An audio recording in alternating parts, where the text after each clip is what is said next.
Има една поговорка, не може да се борите против нешто што не се гледа.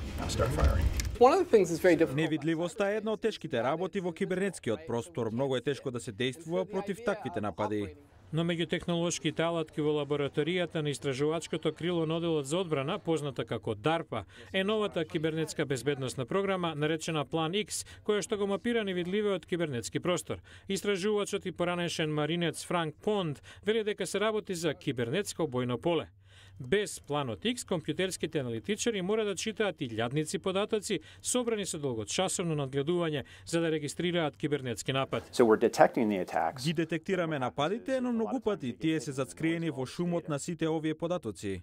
Типичната контрола на податоци користи табеларен формат. Тешко се читаат и мора да копате по нив за да откриете проблем.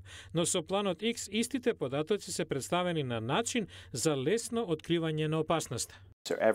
Така што секој е свесен за својата кибернетска средина, како еден канал за временска прогноза, но за кибернетскиот простор. Секој круг представува компјутер во системот. Менаџерот може да провери дали има опасен софтвер или друг вид на напад преку активација на ефекти кои што ги избере во нешто слично како продавница за апликации на мобилниот телефон.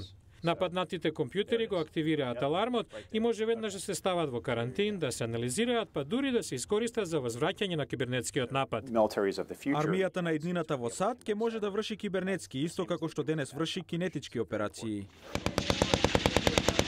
Кауфман вели дека Планот X ја достигнал фазата во која што може да почне да се доставуваат армиските бази ширум светот. Одделот за одбрана за прв пат го представи Планот X на воена вежба минатиот месец.